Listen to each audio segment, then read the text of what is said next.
E aí, pessoal, beleza?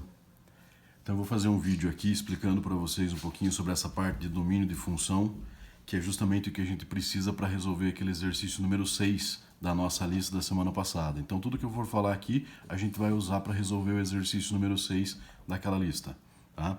Então nosso assunto para agora, como está aqui, é domínio de uma função. O que a gente tem que entender sobre o domínio de uma função?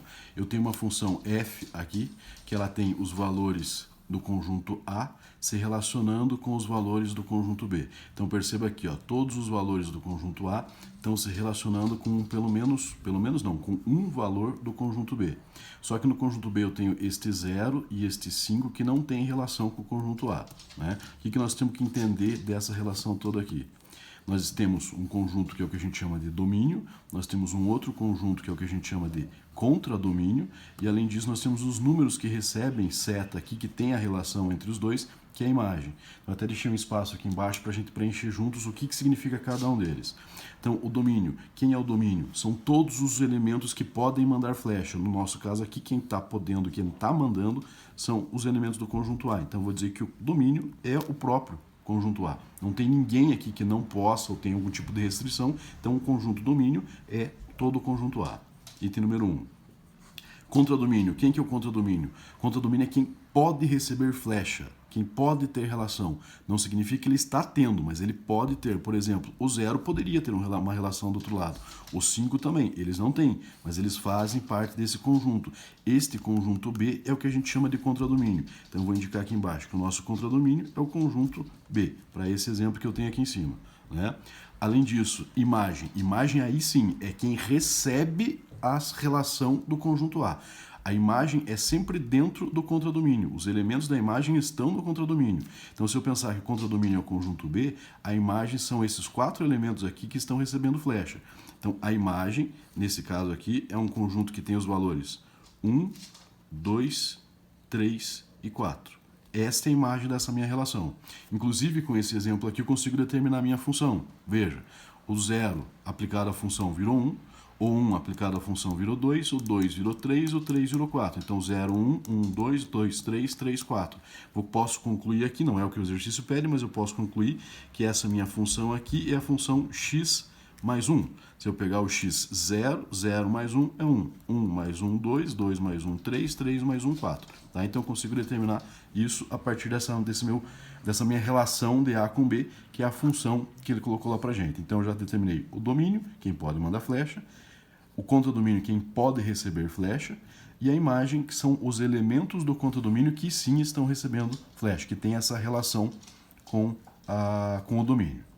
Vamos para um exemplo agora aqui dentro daqueles exercícios que nós temos na nossa lista.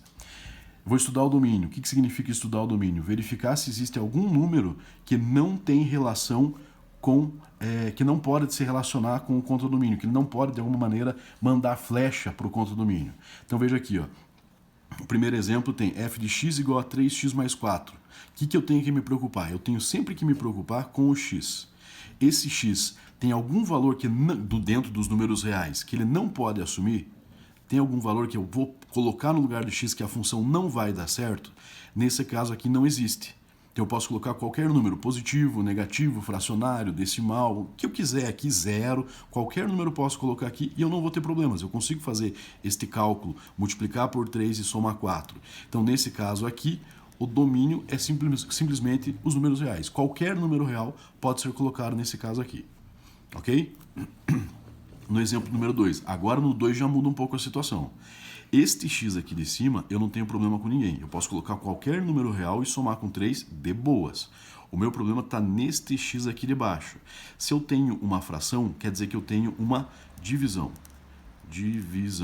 Se eu tenho uma divisão, eu tenho que me preocupar que não existe divisão por zero.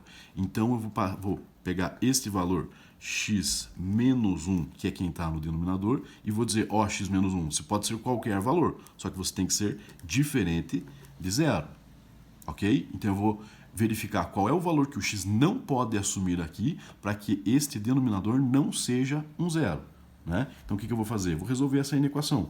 Menos 1 vai para o outro lado, x vai ser diferente de 1.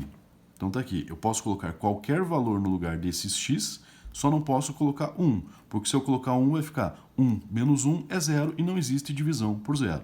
Então eu vou concluir que o meu domínio vai ser todos os números reais, exceto o 1. Tá? Então, reais, exceto o 1. Então aqui eu posso colocar qualquer valor real, desde que não seja o número 1. Fechou? Vamos para o próximo exemplo aqui, exemplo número 3. No exemplo número 3, eu tenho uma função lá em cima que é f de x igual raiz quadrada de x menos 2. Da mesma maneira que o anterior, eu tenho que me preocupar aqui.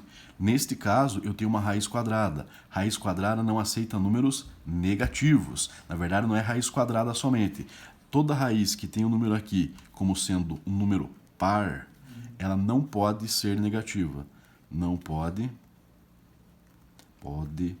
ser negativa. Não posso ter um número dentro sendo negativo. Então, o que eu vou fazer nesse caso aqui? De que maneira que eu vou estudar isso? Eu vou pegar o valor que está lá dentro, x menos 2. E qual é a restrição de número negativo? Tem que ser maior do que 0. Né? Qualquer número que seja maior do que 0 faz parte do conjunto dos números que não são negativos. Ou melhor, maior ou igual, porque ainda aqui dentro existe, eu posso admitir o 0, porque raiz quadrada de 0 é o próprio 0. Então, eu admito raiz quadrada de 0, eu não posso admitir número negativo. Então, o x menos 2 tem que ser maior ou igual que 0. E vou resolver também essa minha equação. Vou passar o menos 2 para lá, tenho que x, portanto, vai ser maior ou igual que 2 positivo. Se eu pegar qualquer valor que não seja maior ou igual que 2, vamos pegar, por exemplo, um 0. Vou substituir o 0 aqui nessa função. 0 menos 2 é menos 2. Existe raiz quadrada de número negativo? Raiz quadrada de menos 2? Não existe. Então, por isso, eu já estou fugindo disso. Então, eu vou voltar lá para a minha resposta e dizer que o meu domínio são os reais. Agora o quê? Exceto... Ou melhor, vou trocar esse exceto aqui, desconsidere. Reais maiores ou iguais a 2. Tá? Depois, no teu exercício, coloca um pouco melhor isso aqui, que me confundi, estou fazendo a caneta, não vou conseguir corrigir lá. Mas, enfim, o que me interessa é, se o número aqui em cima da minha raiz for um número par, eu não posso ter número negativo aqui dentro. Então, eu pego o que está aqui e escrevo o que está lá dentro, maior ou igual a 0. Se for um número ímpar, eu não me preocupo com isso. Quer ver? Eu vou até colocar um exemplo aqui embaixo, de uma situação que eu posso ter um valor negativo. Raiz cúbica de menos 8. Quanto que é a raiz cúbica de menos 8? Existe ou não existe? Existe, que é o menos 2. Porque menos 2 vezes ele mesmo 3 vezes é menos 8. Tá? Então, quando aqui for ímpar, eu não tenho que me preocupar. Mas quando aqui for par, eu tenho que dizer que não pode ser um número negativo. Beleza? Galera, o que vocês vão fazer?